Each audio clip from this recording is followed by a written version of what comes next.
How many of you would like to see impeachment hearings? No. Today we are talking about CPAC, which stands for Congregation Protecting Abusers of Children. No, corporations, pedophiles, and churches. Let me try again. Creators of propaganda and conspiracies. No. Creeps, predators, and cops. Also no. Okay, what it actually stands for is Conservative Political Action Conference, although all of the other things I said are also accurate. CPAC was this past weekend in Dallas, Texas, and featured all sorts of conservative influencers from YouTubers to Congress members, but very importantly, did not feature Donald Trump. For the first time in 10 years, he was not in attendance. Now, CPAC is multiple days long, so we could talk about this forever, but I don't want to. So I'm going to show you a few clips that I thought were particularly interesting. Let's start with everyone's favorite girl boss, bigotry Barbie herself, Isabel Brown. If you are not speaking with your family around the dinner table about these issues every day, it is high time to start. If you're not encouraging your children to grow up and have the courage to get married and have kids, more kids than they can afford before they think they're ready, it is high time to start. It is these choices, like deleting our dating apps and quitting birth control. Yeah, have more kids than you're ready for before you're ready for them. Such great advice from 28-year-old Isabel Brown, who herself has one child.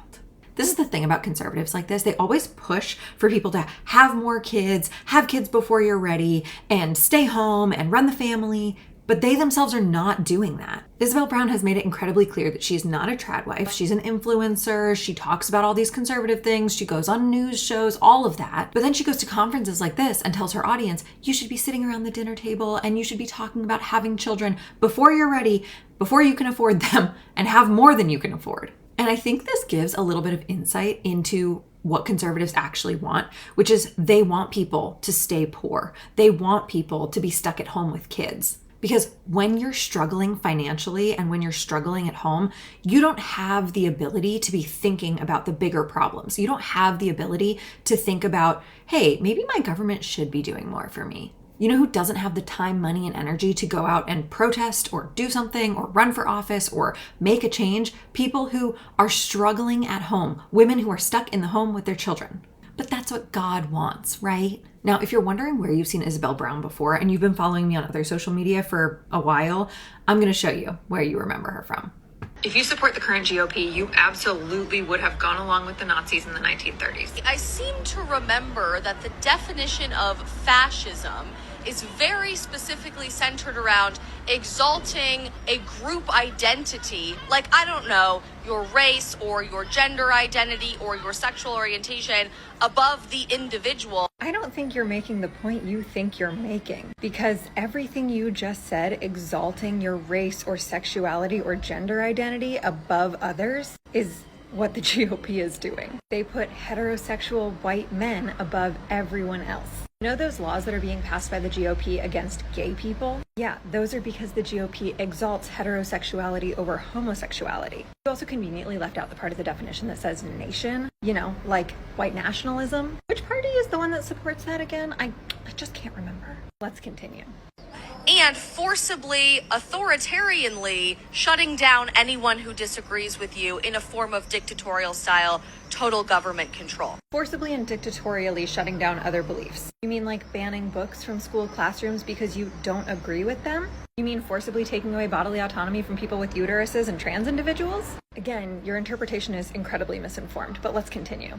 I seem to recall conservatives valuing the identity of the individual human being over the group. Do you? I think your recollection is wrong. Where exactly do you remember that happening? Was it when conservatives let individual people with uteruses decide what to do for their own individual bodies? Was it when conservatives wanted to let individuals marry who they want to marry? No, wait, was it when conservatives wanted to allow people to have their own individual identities? Like how they identify? Okay, let's keep going. And specifically calling for shrinking of something, for limiting something. It's on the tip of my tongue. Government. Remind me which party it is that wants to impose all of those laws onto LGBTQ plus individuals' bodies, onto people with uteruses' bodies. The party of small government that literally wants to be in people's doctor's appointments with them, wants people to report their menstrual data, wants to do genital checks on children to determine what sports teams they can play on. like the propaganda put out by culture and government alike in the 1930s, dehumanizing a specific group of people, calling them animals or bugs or even parasites, we see the exact same language used today against the most vulnerable group of people ever, preborn babies, who are victims of the single greatest genocide in human history. Okay. What we're not going to do here is compare an entire ethno-religious group, Jewish people, to a clump of fucking cells. There's no genocide against embryos and fetuses. And to compare that to the attempted extermination of entire populations of people is honestly disgusting, and you should be ashamed. I filmed that video 3 years ago, and it's wild to see how nothing has changed, except for the fact that the Conservative Party has propped her up even more. That her right-wing views, which in 2023 were still actually seen as like a little bit extreme, are now just mainstream. Like that is 100% what the majority of the GOP believes now. And this phrasing of the genocide against the unborn is something that so many of them talk about now. I'll link a video for you guys so that you can see more of this.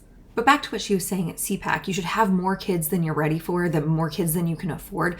The thing is, Republicans are already doing that, which is why we see red states having higher enrollment in things like SNAP and Medicaid and Medicare and all of the government programs.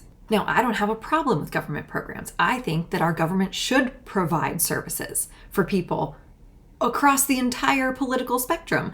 But people on the right don't believe that, and yet they want to disadvantage their own voters even more. All right, moving on from that video, now we're going to watch Representative Cammack from Florida. I can tell you, as a real woman. Wait, I have to pause. She clearly was expecting like huge applause for that, for her as a real woman. They're just silent. No one cares. That the left would do anything to destroy women's rights in this country. They want boys and men in our locker rooms. Are we going to stand for that? No. Are we going to stand for that? No.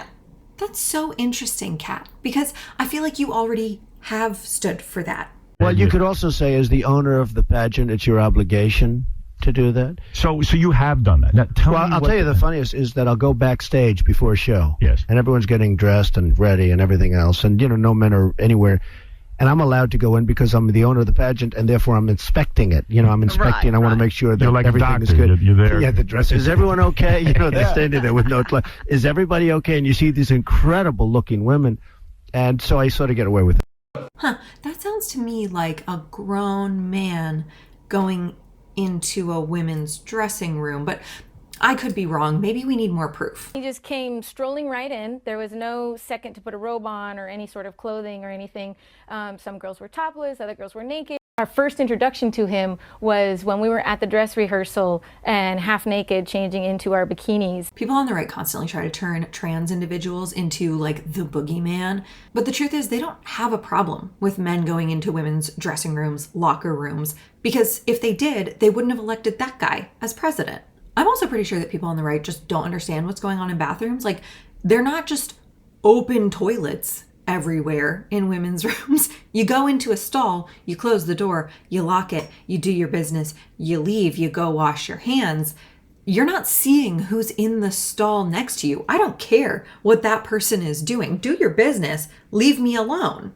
They are so caught up on this idea because it otherizes and demonizes trans people. And they know that the reality of the situation is that the people who are in danger in restrooms are the trans people themselves. Trans people are not going into bathrooms to assault people. And if that were the actual issue that conservatives had, then they would be upset about their very own president brazenly doing exactly the thing they claim to be scared of. Okay, let's move on to the last video. And this one's really just for laughs because it's so funny. How many of you would like to see impeachment hearings? No, that was the wrong answer. Let me try it again. How many of you would like to see impeachment hearings? No. Can someone bring some coffee out for the... Yeah, no, CPAC? I know. We've got to keep this House majority. I'm sorry. It's so funny because the very thing that they love to say about people on the left is like, you're all sheep. And then they're in this room and someone they think is just like hyping up the crowd and they don't even listen to the question and they're just like, whoa. And then he literally tells them exactly what to say and they still can't get it right. They still can't get it right. They're just going with like mob mentality. Everyone's cheering. They're cheering. I'm here for it. Let's do some impeachment hearings. Clearly CPAC is on board. Anyway, that's all I have for you today. I hope you enjoyed this video. If you're new here, I'm Ileana. I talk about the intersection of politics and parenting. I'd love to have you follow along. I'm on all social media as @IleanaJustine. And if you like this kind of content, please follow, like, share, all of those things. And I will see you in the next video. Thanks for watching.